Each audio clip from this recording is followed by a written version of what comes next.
ഞാനുണ്ട് മോളെ, നീ ഒന്നുകൊണ്ടും വിഷമിക്കണ്ട. എന്നാ നിന്റെ അച്ഛന്റെ തലച്ചോറി സാരമായ പരിക്കുണ്ടെന്നാ തോന്നുന്നേ. തമാശ പറയാതെ. പിന്നല്ലാതെ മോളെ, ഇങ്ങനത്തെ ഒരു പയ്യനെ കിട്ടി അവന്റെ കയ്യോ കാലോ പിടിച്ച് കല്യാണം നടത്തണ്ടേ? അല്ലാതെ ഇവൻ എന്താ കുറ്റമുള്ളത്? ഇദ്ദേഹം വന്നപ്പോ തൊട്ട് അച്ഛൻ അവിടെ ഉണ്ടായിരുന്ന പവർ കുറഞ്ഞു. എന്നാ പവർ? അവൻ അമേരിക്കൻ പ്രസിഡന്റ് ഒന്നും അല്ലല്ലോ. നാട്ടിൽ ആരെങ്കിലും ആയിട്ട് പ്രശ്നം ഉണ്ടാക്കിയിട്ടുണ്ടാവും. അവന്റെ ചെയ്തി സഹിക്കാൻ വയ്യാനായിട്ടാ ഞാൻ ബോംബെ വന്ന് സെറ്റിലായത്. എല്ലാ കാര്യവും ഡീസന്റ് ആയിട്ട് ഡീൽ ചെയ്യണം. അത് തന്നെയാ എന്റെയും പേടി. അങ്കിൾ എപ്പോഴാ നാട്ടിൽ പോന്നേ? നിന്റെ പറച്ചിൽ കേട്ടിട്ട് ഓവർ സ്പീഡാന്ന് തോന്നുന്നല്ലോ. അങ്ങനൊന്നും ഇല്ല. മനസ്സിലായി. നമുക്ക് വേഗം പോകാന്നേ. പയ്യൻ നല്ല മിടുക്കനാ, നല്ല ലക്ഷണം ഒത്തവനാ. അയ്യോ എന്താണിത്? നോക്കണ്ടേ? Sorry sir.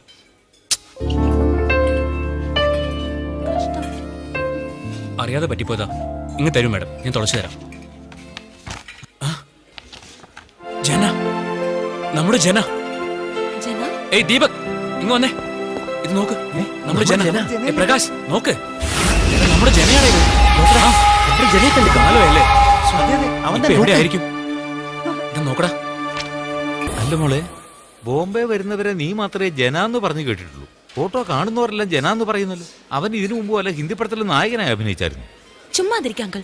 എക്സ്ക്യൂസ് മീ, നിങ്ങൾക്ക് ഇദ്ദേഹത്തെ അറിയോ? എന്താ മാഡം പറയുന്നേ? ഈ നാട്ടിലെ കൊച്ചു കുഞ്ഞിന് പോലും അറിയാം. നമ്മുടെ ജനയുടെ ഫോട്ടോ ഇവരുടെ കയ്യിൽ എങ്ങനെ? എന്താ നിങ്ങളുടെ ജനയോ? ഇത് ഞങ്ങളുടെ ജനയാ.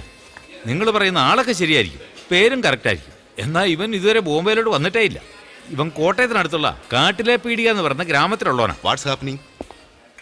എന്താ സർ, നമ്മുടെ ജനയുടെ ഫോട്ടോ. ജന എവിടെ നിന്ന് കിട്ടി ഈ ഫോട്ടോ? ഇവരുടെ അടുത്തുണ്ടായിരുന്നു സർ. എക്സ്ക്യൂസ് മീ, യെസ്, ഞാൻ ഈ ഹോട്ടലിന്റെ ഉടമസ്ഥനാ. ആയിക്കോട്ടെ. ആക്ച്വലി ഞാൻ ഇവിടെ തന്നെയാണ് ജോലി ചെയ്യുന്നത്. എന്റെ സ്വദേശം കോട്ടയത്തിനടുത്തുള്ള കാട്ടിൽ പീടിക എന്ന് പറഞ്ഞ സ്ഥലമാണ്. സർ, ജന നിങ്ങളുടെ സ്വന്തക്കാരനാണോ? ഇനി ആ സ്വന്തക്കാരനാകാൻ പോകുന്നത് ഇതെന്റെ ചേട്ടത്തിയുടെ മോളാ. ഇവിടെയാണ് അവൻ കെട്ടാൻ പോകുന്നത്. മാഡം, അയ്യോ എന്താ സർ ഇത്? ഇത്രയും പ്രായമുള്ള നിങ്ങള് എന്റെ കാലിൽ വീഴാന്ന് വെച്ചാ? പ്രായത്തിൽ എന്തിരിക്കുന്നു മോളെ, നമ്മൾ ദൈവവിശ്വാസികളാണല്ലോ. ആ ദൈവത്തെ സാക്ഷി നിർത്തി ഞാനൊരു സത്യം പറയാം. ഞാൻ, എൻ്റെ എംപ്ലോയീസ്, ഈ ഹോട്ടൽ എല്ലാം ജന എനിക്ക് തന്ന സൗഭാഗ്യമാണ്. അല്ല, ഞങ്ങളുടെ ജന ഈ ബോംബെയിലേക്ക് വന്നിട്ടേ ഇല്ല. ഇവിടെ വരാത്ത ഒരാള് ഇവിടെയുള്ള ഒരാൾക്ക് എങ്ങനെ സഹായം ചെയ്യാൻ പറ്റും? ജന ബോംബെയിൽ വന്നിട്ടില്ലെന്ന്. സർ, ബോംബെയിൽ ജനയ്ക്ക് പരിചയമില്ലാത്ത സ്ഥലങ്ങളുമില്ല, അദ്ദേഹത്തിൻ്റെ അടികൊള്ളാത്ത റൗഡികളുമില്ല.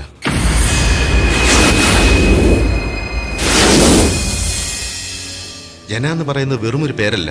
4 വർഷങ്ങൾക്ക് മുമ്പ് ബോംബെയിൽ കഷ്ടത അനുഭവിച്ച ഒരു ഉരുവിട്ട മന്ത്രമാണ്. ആ ജനയെ നിങ്ങൾക്കറിയാൻ വഴിയില്ല.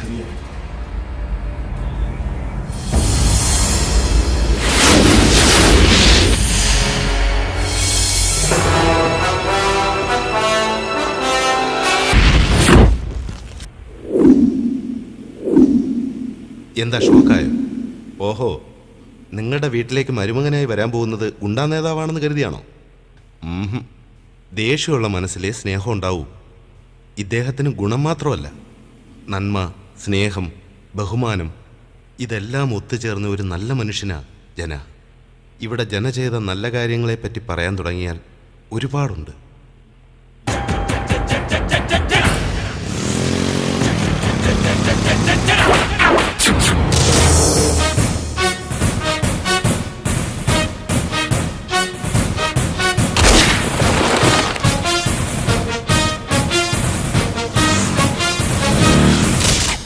പുതുപാദവും പുതുഭൂമിയും തേടുന്ന മാനസം, പല വേഷവും പല രൂപവും അവതാര നാടകം.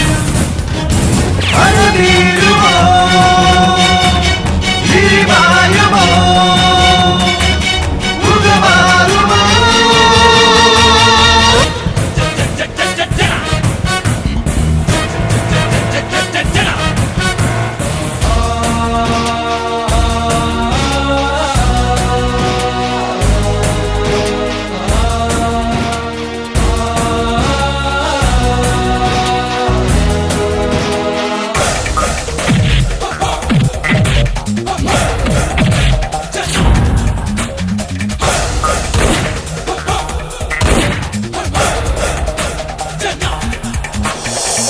വെയിലിൽ തണലായി നിൽക്കും പെയ്യും മഴയിൽ കുടയായി മാറും ജന ജന ജന.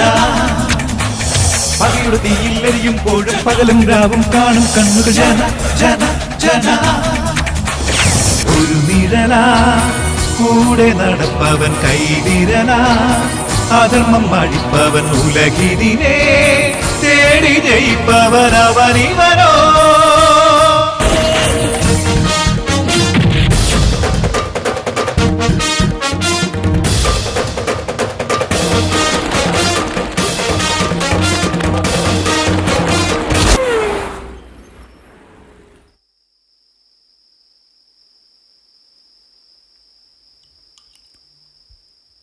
ആഹാ സൂപ്പർ.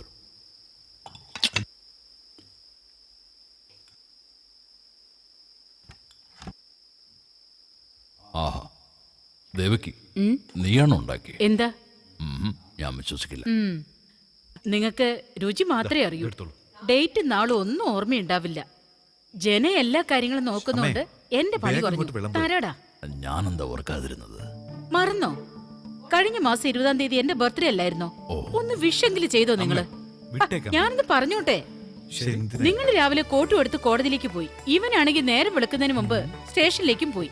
രാവിലെ ജെനി എനിക്ക് ബർത്ത്ഡേ വിഷ് ചെയ്ത് ഒരു മോതിരവും പ്രസന്റ് ചെയ്തു. ദാ നോക്ക്, കണ്ടോ? ആഹാ, കഴിഞ്ഞ വർഷം അച്ഛൻ പുതിയൊരു കാർ പ്രസന്റ് ചെയ്തു. അതമ്മ മറന്നോ? തന്നായിരുന്നോ? പിന്നല്ലാതെ. അമ്മേ. ആ അത് ശരിയാ. അത് കഴിഞ്ഞ വർഷത്തെ കണക്കല്ലേ. ഈ വർഷം മറന്നില്ലേ? അതാ ഞാൻ പറഞ്ഞത്. നിനക്ക് വയസ്സായി. ജെനിയാണ് എന്നെ രാവിലെ അമ്പലത്തിൽ കൂട്ടിക്കൊണ്ടു പോയതും ടിഫിനൊക്കെ ഉണ്ടാക്കി തന്നതും. അറിയോ? ഓ, ഇന്നാരുടെ ബർത്ത്? തമാശ കളിക്കുക. ഇന്ന് നമ്മുടെ വെഡിങ് ഡേ. ഓഹോ, സോറി. ചിരിക്കാതെ. ജന, സോറി. എനിക്ക് കഴിഞ്ഞ ആഴ്ച വരെ ഓർമ്മയുണ്ടായിരുന്നു. കറക്റ്റായിട്ട് ഇന്നും മറന്നുപോയി. അടുത്ത വർഷം നോക്കൂ, ഗംഭീരാക്കാം. അടുത്ത വർഷം റിട്ടയർ ആവാൻ പോവല്ലേ, പിന്നെ ഇതൊക്കെ എങ്ങനെ ഓർത്തു വെക്കാനാ? എന്താ ഇത് വെഡിങ് ഡേ ആയിട്ട് റിട്ടയർമെന്റിനെ പറ്റി സംസാരിക്കുന്നത്? സാറിന്റെ വയസ്സ് എല്ലാവർക്കും മനസ്സിലാവും. കറക്റ്റാ സ്വാമിനാഥ, നിങ്ങൾ പറഞ്ഞില്ലായിരുന്നെങ്കിൽ എന്നെ ഇവിടെ കിളവനാക്കി. അച്ഛൻ എന്തിനാ വിഷമിക്കുന്നേ? You are always smart. കേട്ടില്ലേ? സുഖിപ്പിക്കല്ലേ? അങ്ങനെയാണെങ്കിൽ ഒരു കല്യാണം കൂടി കഴിപ്പിച്ചു കൊടുക്കും. അത് കൊള്ളാമല്ലോ. ആദ്യം നമ്മുടെ ഡെപ്യൂട്ടി കമ്മീഷണറുടെ കല്യാണം നടക്കട്ടെ, അതിനുശേഷം സാറ് വെയിറ്റ് ചെയ്യും. ഒരു കുഴപ്പമില്ല. You are right. Yes sir. എന്താ പറഞ്ഞു? No sir, no madam.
നമസ്കാരം സാർ.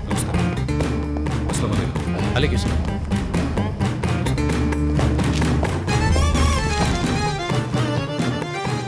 ജന, അദ്ദേഹം വന്നിട്ടുണ്ട്. സെൻട്രൽ ഹോട്ടലിന്റെ ഓണർ. എപ്പോഴാണ് നടന്നത്? രാവിലെ. സേട്ട് കുറേ കാലമായിട്ട് പ്ലാൻ ചെയ്തതാ. പെട്ടെന്ന് ഗുണ്ടകളെയും കൊണ്ടുവന്ന് അത് അദ്ദേഹത്തിന്റെ സ്ഥലമാണെന്ന് പറഞ്ഞ് ഞങ്ങളെ അടിച്ചിറക്കി. പോലീസ് കംപ്ലൈന്റ് കൊടുത്തില്ലേ? ആ, കൊടുത്തായിരുന്നു. 5 ലക്ഷം രൂപ കൊണ്ടുവന്ന അന്വേഷിക്കാമെന്ന് അവർ പറഞ്ഞു. ജന, കസബ പോലീസ് സ്റ്റേഷൻ. രാമനാഥൻ എന്ന പുതിയ എസ് ഐ ചാർജ്. 30 വർഷമായിട്ട് ഞങ്ങളിവിടെ താമസിച്ച് ഹോട്ടൽ നടത്തിപ്പോരുന്നവരാ. ഇത് നോക്കിയേ, ഒറിജിനൽ ഡോക്യുമെന്റ്സാ. ബാധ്യതാ സർട്ടിഫിക്കറ്റും കരമടച്ച രസീതും ഉണ്ട്. എന്നാൽ ഇന്നെൻ്റെ മക്കൾക്ക് ഉറങ്ങാൻ 1 സെന്റ് ഭൂമിയില്ല. മുമ്പൊക്കെ പുറമ്പോക്ക് സ്ഥലമായിരുന്നു കൈയേറുന്നേ. ഇപ്പൊ പട്ടയുള്ള സ്ഥലമാണെങ്കിൽ അവര് കൈയേറുക. അവന്റെയൊക്കെ അഹങ്കാരം. നാട് വിട്ട് ജീവിക്കാൻ വന്നതല്ലേ, ആരും ചോദിക്കാൻ വരില്ലെന്നുള്ള ധൈര്യമാ. ഇങ്ങനെ ദിവസവും ഇടി വാങ്ങി ഞങ്ങളുടെ നട്ടെല്ല് വളഞ്ഞു പോകാനാ തലയിലെഴുത്ത്. ഞങ്ങൾ 40,000 കുടുംബങ്ങളുണ്ട്. ഞങ്ങൾക്ക് വേണ്ടി ചോദിക്കാൻ ആരും ഇല്ലേ? ചോദിക്കാൻ ആരും മുന്നോട്ട് വരാത്തിടത്തോളം കാലം വരെ നട്ടെല്ല് വളഞ്ഞുകൊണ്ടേയിരിക്കും. ഓരോരുത്തരും ചോദിക്കണം. ചോദിച്ച നിങ്ങളുടെയൊക്കെ നട്ടെല്ല് നിവരും. ഗണേഷ്, ജന, ഇവരിന്ന് നിന്റെ വീട്ടിൽ തങ്ങട്ടെ.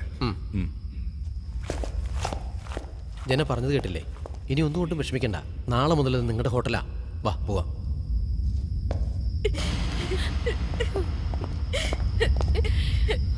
മോനെ നമസ്കാരം. മോനെ മോനെ എന്റെ മക്കളെ നീ തന്നെ രക്ഷിക്കണം മോനെ. ഗാന്ധിനഗറിൽ നിന്ന് വരിക. ഇവരുടെ ഭർത്താവ് മരിച്ചിട്ട് 10 വർഷമായി. ഈ 2 പെൺപിള്ളേരെയും വളരെ കഷ്ടപ്പെട്ടാണ് ഇവർ പഠിപ്പിക്കുന്നത്. ഒരുത്തൻ ഇവരെ ഇടയ്ക്കിടയ്ക്ക് വന്ന് ശല്യപ്പെടുത്തിക്കൊണ്ടിരിക്കുക. നിങ്ങളുടെ മക്കളെ എൻ്റെ കൂടെ വിട്, 10,000 രൂപ ഞാൻ അഡ്വാൻസ് തരാം, ഇവരെ വെച്ച് ലക്ഷക്കണക്കിന് രൂപ സമ്പാദിക്കാന്നൊക്കെ പറയുക. ആ ഗ്യാങ്ങിനെ പേടിച്ച് ഇവർ പോലീസിൽ കംപ്ലൈന്റ് പോലും കൊടുത്തിട്ടില്ല. ഞാൻ പറഞ്ഞു ഇവിടെ വന്നാൽ എല്ലാം ശരിയാവും. അവന്റെ പേരെന്താ ചേച്ചി? ചാത്തപ്പൻ എന്നാ, ഇവിടെ ഉള്ളവൻ തന്നെയാ. ആ ഏരിയയിലുള്ള ഒരു അമീറിന്റെ സപ്പോർട്ട് ഉള്ളതുകൊണ്ട് അവൻ ഇങ്ങനെയൊക്കെ കാണിക്കുന്നത്. നിങ്ങൾ പേടിക്കാതെ വീട്ടിൽ പോ. കൂട്ടിക്കൊണ്ട് പോയിക്കോ. മോനെ ശരിയാകുന്നേ. നിന്നെ വിശ്വസിച്ച് ഞങ്ങൾ പോകുന്നത്. എന്താ ചേച്ചി ഇത്? ഞങ്ങളെ രക്ഷിക്കണം മോനെ. പുറപ്പെടും. വരട്ടെ. പോയിട്ട് വാ. ബാല, ഇന്ന് വേട്ടയ്ക്ക് പോണം. കുറേ നാളായി.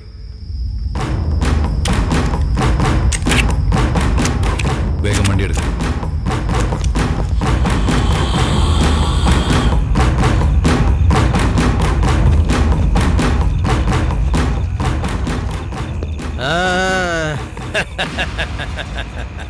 വന്നാട്ടെ വന്നാട്ടെ. അറിയാം, 10,000 രൂപയല്ലേ. നീ വരുമെന്ന് എനിക്ക് നന്നായിട്ട് അറിയാം. നിന്റെ തൊഴിലതല്ലേ. ആദ്യം പറ്റില്ല എന്ന് പറയും, പിന്നെ അനുസരിക്കും. എവിടെ നിന്റെ മോള്? ഓഹോ, വാനിലാണ് വന്നിരിക്കുന്നത്. അത് പിന്നെ അറിയാം, നല്ല റൈറ്റ് വാങ്ങാനല്ലേ. കൊള്ളാലോ, ട്രിക്കൊക്കെ നന്നായിട്ട് അറിയാലോ. വണ്ടി നിറങ്ങാൻ പറ. ഇന്ന് നല്ല ദിവസാ. അരങ്ങേറ്റം കുറിച്ച് കളയാം.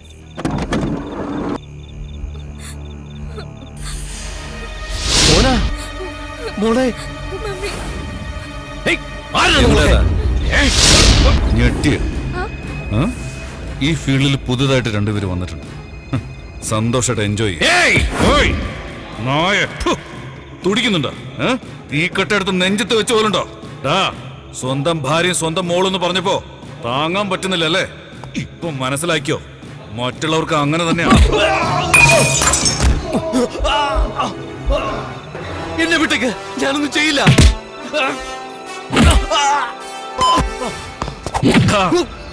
മാനമുള്ളവൻ തോട്ടിപ്പണി എടുത്തിട്ടാണെങ്കിൽ ജീവിക്കും. നിന്നെ പോലെ തെണ്ടിത്തരം ചെയ്യില്ല. ഇനി ഇതുപോലെ എന്തെങ്കിലും ചെയ്താ ഒരിക്കലും ചെയ്യില്ല.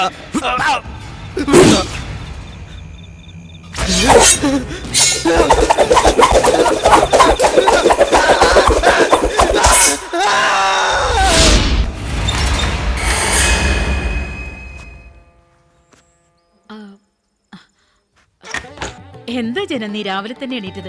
ഞാൻ വിചാരിച്ചു നീ എഴുന്നേറ്റ് അമ്മയാ ലേറ്റ്. രാവിലെ ബെഡ് കോഫി പോലും തന്നില്ല. ഇന്ന് കമ്പ്യൂട്ടർ ക്ലാസ്സിന്റെ അമ്മേ. ഒരു ദിവസം കാപ്പി കുടിക്കാൻ വൈകിന്ന് വെച്ച് ഒന്നും സംഭവിക്കാൻ പോകുന്നില്ല. കമ്പ്യൂട്ടർ ക്ലാസ് കഴിഞ്ഞ് ഓഫീസിൽ അമ്മ പോയി. എന്റെ ഷർട്ട് നാശമായി, എന്റെ പ്രോഗ്രാമും പോയി, എല്ലാം പോയി. 1.5 രൂപയുടെ കറിയാ, അതിനാണ് ഇത്രയും വലിയ കഥ. ചുമ്മാ വേറെ ഷർട്ട് മാറ്റിട്ട് പോടാ ചെറുക്ക. ഞാനിനി എപ്പോ റെഡിയായി പോവാനാ? ആ ദാ വരുന്നു. എന്റെ ചെറുക്ക, നിനക്ക് എന്താ വേണ്ടത്? കമ്മീഷണറായി നിനക്ക് ക്യാമ്പ് ഇട വെച്ച ഓർമ്മയില്ലേ? ഇനി ഞാൻ തേടിപ്പടി. ഇന്ന മോനെ ക്യാപ്പ്. ഇനി ഞാൻ വെച്ചു തരണോ? അയ്യോ ലക്ഷ്മി, ദാ വരുന്നു. ലഞ്ച് കറക്റ്റ് സമയത്ത് കൊടുത്തു വിട്ടേക്കണം. ശരി കൊച്ചു. ആ പിന്നെ എന്റെ കണ്ണാടി ദാ ഇവിടെ ഇരിക്കുന്നു. ദാ ഇന്നത്തെ പേപ്പർ. എന്താ പോരെ? അയ്യോ, എന്റെ മൊബൈലോ? അയ്യോ, ബാത്റൂമിൽ വെച്ച് മറന്നിട്ട് ഞാനത് ഷെൽഫിൽ എടുത്ത് വെച്ചിട്ടുണ്ട്. ഓ ഓക്കേ. ദാ താങ്ക് യു. ബൈ. പോയിട്ട് വരാം. അയ്യോ യോ, സ്കൂൾ ബസ് വരെ സമയായി. എന്റെ സ്പെക്സ്. കണ്ണാടി. ജന, എന്തെങ്കിലും കഴിച്ചിട്ട് പോ. ലേറ്റ് ആയമേ, ഞാൻ ഓഫീസിൽ കഴിച്ചോളാം. ബൈ. ഇതിനാണ് കാലത്ത് 5:30 തൊട്ട് അടുക്കള കിടന്ന് കഷ്ടപ്പെട്ടത്.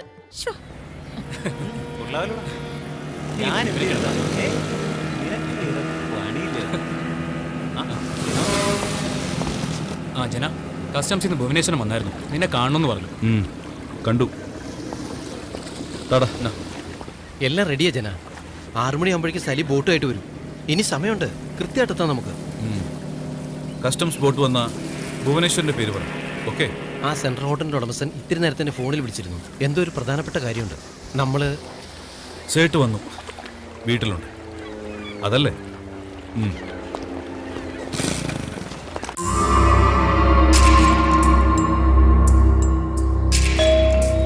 अरे राम सिंह, कौन है? अरे बोलो। എന്താ മിണ്ടാതെ നിക്കണേ?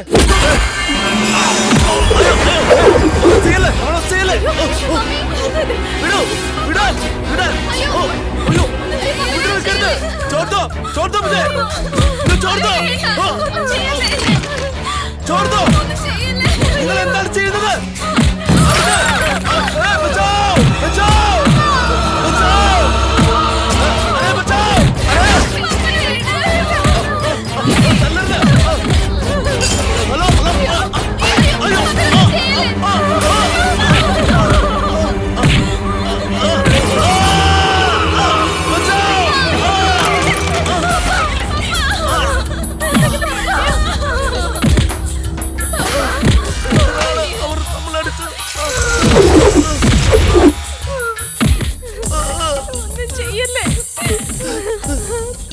എല്ലാം തിരിച്ചു കൊടുത്തേക്കാം.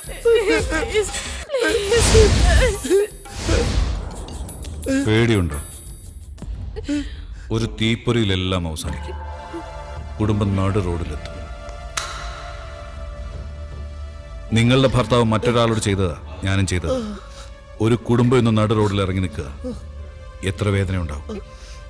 ഇപ്പൊ മനസ്സിലായില്ലേ? ഇന്ന് തന്നെ എല്ലാം തിരിച്ചു കൊടുത്തേക്ക്. ഇല്ലെങ്കിൽ ഇവന്റെ കഴുത്തിൽ തല കാണില്ല. തെറ്റെവിടെ നടന്നാലും ഞാൻ വരും. അതെന്റെ തെറ്റല്ല.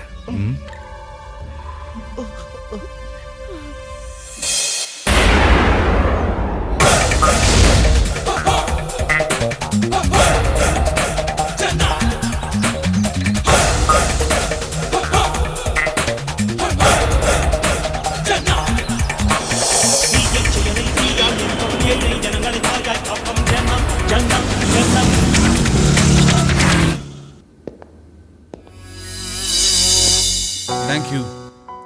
Well, ladies and gentlemen, I hope you have now understood the strategic marketing policies of our products.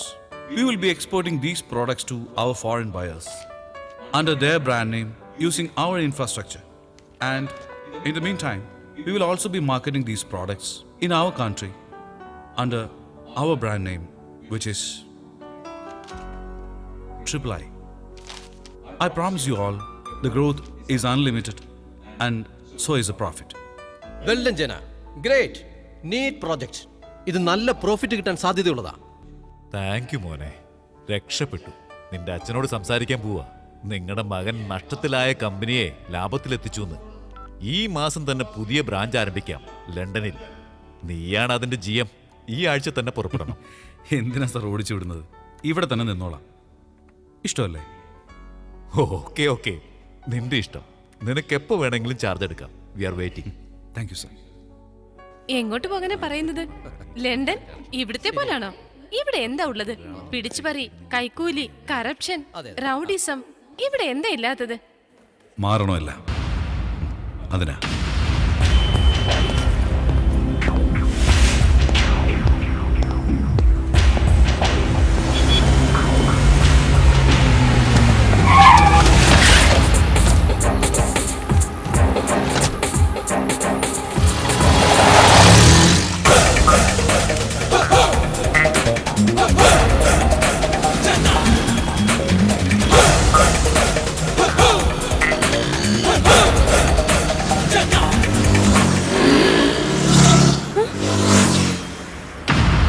ഞങ്ങൾ ഈ നാട്ടിൽ ജീവിക്കാൻ വന്നവരാ, ഇല്ലെന്ന് പറയുന്നില്ല. അതുകൊണ്ട് ഈ നാട്ടുകാർ ചെയ്യുന്നതൊക്കെ ഞങ്ങൾ സഹിക്കണമെന്നുണ്ടോ? വേറെ നാട്ടിൽ നിന്ന് വന്നവരൊക്കെ സ്വസ്ഥമായിട്ട് ജീവിക്കുന്നു. നമ്മൾ ഇവിടെ ഉള്ളവരല്ലേ, നമുക്കെന്തിനാ എത്ര പ്രശ്നം? അത് തന്നെയാ ഞാനും ചോദിക്കുന്നത്. ഓരോ ദിവസം കഴിയുന്തോറും കൂടിക്കൊണ്ടിരിക്കുക. ഇതിനൊരു അവസാനം വേണം. ആരാ ഇതൊന്നും ചോദിക്കുക? അതെ, ആരെങ്കിലും ഒന്ന് ചോദിക്കണ്ടേ? നിങ്ങൾ എന്താ പറഞ്ഞത്? 24 മണിക്കൂറിനകം വലിയൊരു മർഡർ ഉണ്ടാവും പറഞ്ഞിട്ട് ഇപ്പൊ എന്തായി? ഇതുവരെ ഒരു ചൂക്കും നടന്നില്ല.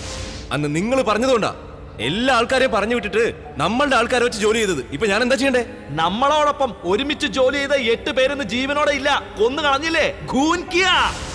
തോക്ക് പിടിക്കാൻ പോലും മറന്നുപോയി. ഇനിയിപ്പോ എന്താ ചെയ്യാ? വേറെന്തെങ്കിലും വഴിയുണ്ടെങ്കിൽ ഒന്ന് പറ. വഴി പറയാൻ ഞാൻ വഴികാട്ടിയൊന്നുമല്ല. എന്റെ അടുത്ത് കാശ് മാത്രമേ ഉള്ളൂ. ഞാൻ എന്താ പറയേണ്ടത്? ഇങ്ങനെ കൈമലത്തിൽ കാണിക്കാനാണോ ഞങ്ങളോട് വരാൻ പറഞ്ഞത്? ഞാൻ നിങ്ങളോട് വരാൻ പറഞ്ഞോ? ആരാ വരാൻ പറഞ്ഞത്? അവരോട് പോയി ചോദിക്കും.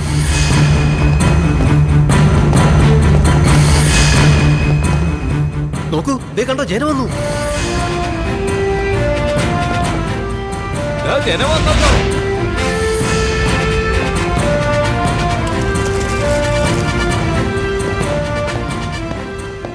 വന്നാട്ടെ ജന, ഒരുപാട് സന്തോഷം. നിങ്ങൾ വന്നല്ലോ, ഞങ്ങൾക്ക് അത് മതി. ഞങ്ങൾക്ക് സന്തോഷമായി ജന ഇവിടെ വന്നതിന്. നിങ്ങൾ ഇവിടേക്ക് വന്നത് അല്ലാവിന്റെ കാര്യം കൊണ്ടാ. നിങ്ങൾ ഞങ്ങളുടെ കൂടെ ഉണ്ടെങ്കിൽ ബോംബെയിൽ ഞങ്ങളെ ഒരാൾ ഒരു ചുക്കും ചെയ്യുകയല്ല. ഞങ്ങൾക്ക് ആ കാര്യത്തിൽ നല്ല വിശ്വാസമുണ്ട്. ഇവിടുത്തെ ഏറ്റവും വലിയ ശക്തി നിങ്ങളായിരിക്കണം. ബോംബെയിൽ ഇനി നമ്മുടെ ആളുകൾക്കെല്ലാം നിങ്ങളാണ് പ്രൊട്ടക്ഷൻ കൊടുക്കേണ്ടത്. ഇനി ബോംബെയിൽ ആരുടെയും ഒരു തുള്ളി രക്തം ഒരു കാരണവശാലും നഷ്ടപ്പെടാൻ പാടില്ല. എന്താ നടന്നെന്ന് അറിഞ്ഞിട്ടാ വരുന്നത്. ആരും പേടിക്കണ്ട, ആയുധവും മേടിക്കണ്ട. കുറച്ചു ദിവസം എല്ലാവരും അവരവരുടെ വീട്ടിൽ തന്നെ ഇരിക്കുക. ഒളിച്ചിരിക്കാൻ പറഞ്ഞതല്ല, പതുങ്ങിയിരിക്കണം. പക്കം നോക്കി.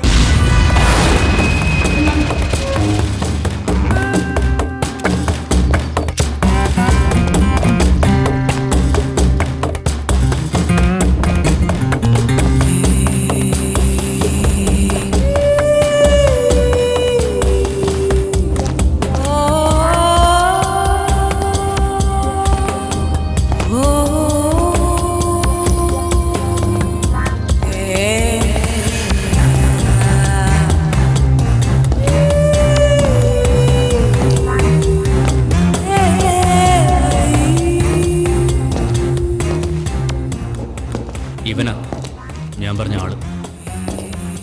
ഇവനാ വരട്ടെ, കാണിച്ചു കൊടുക്കാം. തെറ്റാ ചെയ്യുന്നത്. പാവപ്പെട്ടവന്റെ കഞ്ഞിയില മണ്ണ് വാരിയിടുന്നത്. വേണ്ട, വിട്ടേക്ക്. നീ ആരോട് സംസാരിക്കുന്നറിയോ? നീ അറിയാതെ വന്ന് പെട്ടതായിരിക്കും. ജീവനോട് തിരിച്ചു വയ്ക്കോ. ഞാനത്ര നല്ലവനല്ല. ഞാൻ നിന്നെക്കാളും മോശം. ചോദിച്ചു നോക്ക്. എല്ലാവരും പറയുന്ന കാര്യം. എന്താണ് വീൺ വിളക്കുന്നേ? Mind your words.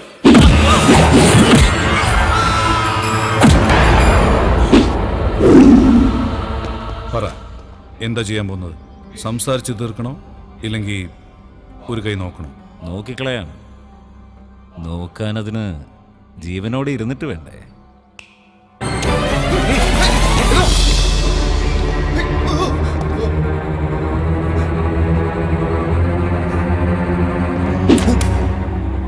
നിന്റെ ആൾക്കാരാ, നിന്റെ കൂടെ തന്നെ ഉള്ളവരാ, നീ പറയുന്നതെല്ലാം അനുസരിച്ചവരാ. ഇപ്പൊ കണ്ടില്ലേ? ഒരു ഞൊടി മതി നിന്റെ പിന്നിൽ നിൽക്കുന്ന എല്ലാ ആൾക്കാരും എന്റെ പിന്നിൽ നിൽക്കാൻ. നീ ഒറ്റയ്ക്ക് നിൽക്കേണ്ടി വരും. ഒരുത്തനുണ്ടാവില്ല. ചെട്ടിയാരെ, 20 കോടി വിലയുള്ള സ്ഥലത്തിന് 2 കോടി. ഭിക്ഷ കൊടുക്കുന്നോടാ, ഭിക്ഷ കൊടുക്കുന്നോടാ. ഒപ്പ് വാങ്ങ. ഇടാ ഒപ്പ്. ഇടാൻ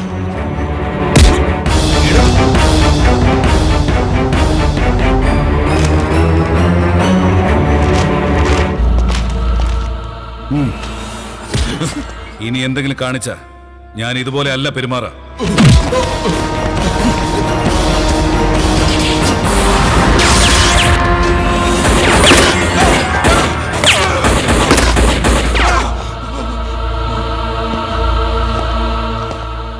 തെറ്റെവിടെ നടന്നാലും ഞാൻ വരും. അതെന്റെ തെറ്റല്ല.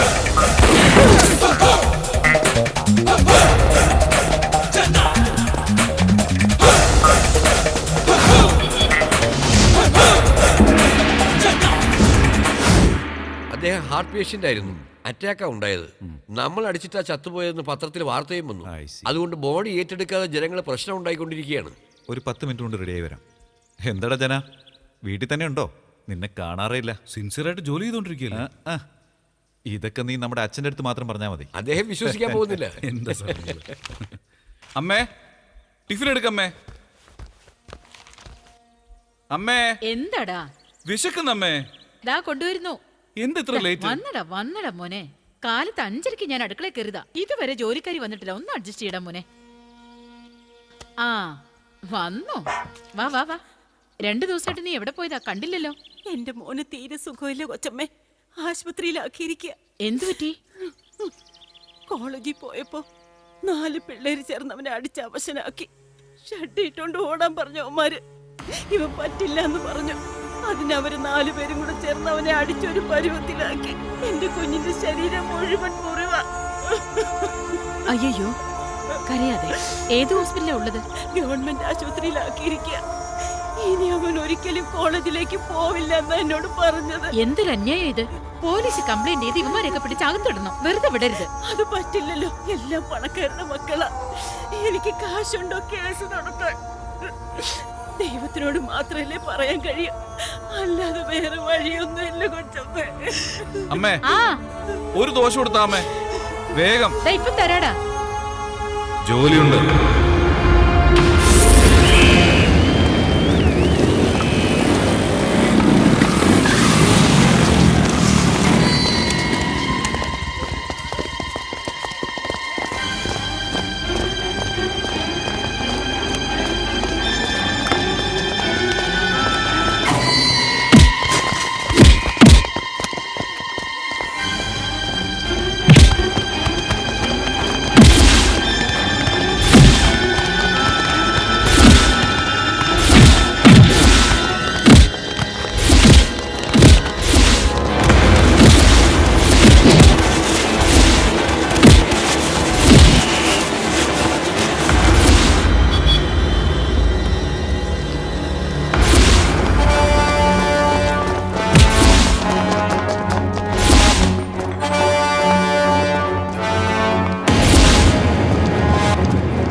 നിനക്കെന്തെങ്കിലും ദേഷ്യം ഉണ്ടെങ്കിൽ മറ്റുള്ളവരോടാണ് കാണിക്കുന്നത്. മറ്റുള്ളവരുടെ വേദന എന്താണെന്നറിയോ നിനക്ക്? ആ സ്ത്രീ എത്ര വീട്ടിൽ പാത്രം കഴുകി അവനെ പഠിപ്പിക്കുന്ന അറിയണോ നിനക്ക്? അവനെ നീ ഷെഡിട്ട് ഓടാൻ പറഞ്ഞത്. നിന്നെ ഞാൻ ഷെഡില്ല ഒന്നുകൂടെ ഞാൻ റാസ്കൽ. സോറി സാർ, അടിക്കരുത് സാർ, ഞങ്ങൾ ഇനി ഒന്നും ചെയ്യില്ല. സോറി. നീ ചെയ്തതിന് എന്താണ് പരിഹാരമുള്ളത്? എന്താ ചെയ്യാൻ പോണേ? ഇനി അങ്ങനെ ചെയ്യില്ല സാർ. ആ ചെക്കന്റെ കാലിൽ വീണ് മാപ്പ് ചോദിക്കേ. മര്യാദക്ക് കോളേജിലേക്ക് വിളിച്ചോണ്ട് പോ. എന്ത് ചെയ്യാ? അവനോട് മാപ്പ് പറഞ്ഞ് കോളേജിലേക്ക് കൂട്ടിക്കൊണ്ടു പോക്കോളാം സാർ. ബാല,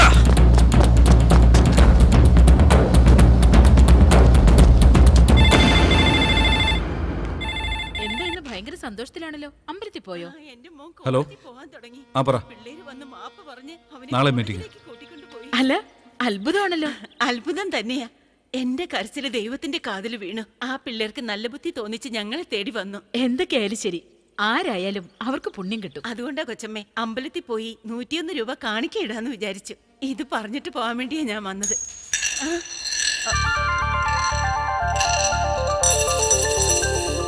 ഹലോ. കാണിക്കയാ ദൈവത്തിന്.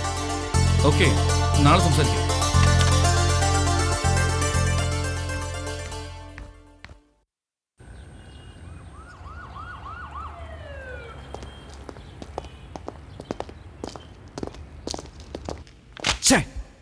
ആരാ ഇവനെല്ലാം പവർ കൊടുത്തത്? എപ്പോഴും നാട്ടിലുള്ളവരോട് വഴക്കുണ്ടാക്കിക്കൊണ്ടിരുന്ന എന്താ സംഭവിക്കാന്ന് അറിയില്ലേ? 10 വർഷമായിട്ട് ഇങ്ങനത്തെ പ്രശ്നങ്ങൾ ഒന്നും ഉണ്ടായിട്ടില്ല. എല്ലാം ഒരു കണക്കിന് അവസാനിപ്പിച്ചതാ. ഇപ്പൊ അത് വീണ്ടും ആരംഭിച്ചിരിക്കുന്നു. ദേ നോക്ക്, കംപ്ലൈന്റ്സുകളുടെ കോപ്പിയാണിത്. ഇമ്മീഡിയറ്റ് ആക്ഷൻ എടുക്കാൻ പറയാം സാർ. ഇനി അതിന്റെ ഒരാവശ്യമില്ല. കംപ്ലൈന്റ് തന്നവരെല്ലാം താനെ വിഡ്രോ ചെയ്തു. Case closed. പോലീസ് ആക്ഷൻ എടുക്കുന്നതിന് മുമ്പ് ഏതോ ഒരുത്തൻ എല്ലാ പ്രശ്നങ്ങളും സോൾവ് ചെയ്തിരിക്കുന്നു. കംപ്ലൈന്റ് തന്നവരോട് ചോദിച്ചാൽ ദൈവമെല്ലാം തീർത്തു എന്ന് പറയുന്നു. ആരാണ് അയാളെന്ന് ആരും പറയുന്നില്ല. സാധാരണ അന്വേഷിച്ച് വരുന്നവർക്കാണ് ഉപകാരം ചെയ്യാറ്. ഇതിപ്പോ അങ്ങോട്ട് പോയി ഉപകാരം പുകഴ്ത്തുകയാണോ? ഓരോ സ്റ്റേഷന്റെ പരിധിയിലും ഇങ്ങനെ ഒരുത്തനുണ്ടെങ്കിൽ പിന്നെ ഞാനെന്തിനാ, നിങ്ങളെന്തിനാ? പോലീസ് സ്റ്റേഷനെല്ലാം അടച്ചുപൂട്ടി നമുക്ക് എല്ലാവർക്കും വീട്ടിൽ പോയിരിക്കാം. ഇതും അദ്ദേഹത്തെ അഭിനന്ദിക്കുന്ന പോലെയുണ്ട്. Swaminathan, be serious. Sorry sir. ഇവനെയൊക്കെ ഇങ്ങനെ അഴിച്ചുവിട്ടാ ഇതിൽ അപ്പുറവും നടക്കും. സാർ, എന്താ ഇടോ? പ്രസ് കയറുന്നോ? അവർ വെയിറ്റ് ചെയ്യാണ് സാർ. 10 മിനിറ്റ് കൂടി. Okay sir. മീഡിയക്കാരെല്ലാം പണ്ടത്തെ പോലെയല്ല. ഒരു ചെറിയ ന്യൂസ് കിട്ടിയാൽ മതി, പിന്നെ നമ്മുടെ ഡിപ്പാർട്ട്മെന്റിനായിരിക്കും അവർ കീറി മുറിക്കുക. അവൻ വലിയ ആളാവുകയും ചെയ്യും. സോ അവനെ എത്രയും പെട്ടെന്ന് കണ്ടുപിടിക്കണം. പക്ഷേ അത് വളരെ സീക്രട്ടായിട്ട് കൈകാര്യം ചെയ്യാൻ വേണം. No problem sir. ഒരു 2 ദിവസം കഷ്ടപ്പെട്ട ഈസി ആയിട്ട് പിടിക്കാം സാർ. ചിലപ്പോൾ ഏതെങ്കിലും ലോക്കൽ റൗഡി ആയിരിക്കും. ആരായിരുന്നാലും പിടിക്കണം. അവന്റെ ഗ്യാങ് ലീഡർ ആരാണെന്ന് ആദ്യം അറിയണം. മനസ്സിലായോ? Yes sir. All the best. Thank you sir. 1 minute. പിടികിട്ടിയ FIR ഒന്നും ചാർജ് ചെയ്യണ്ട, തട്ടിക്കളഞ്ഞേക്ക്. ഇല്ലെങ്കിൽ ഫ്യൂച്ചറിൽ നമുക്ക് തന്നെ തലവേദനയാവും. Got it? Yes sir.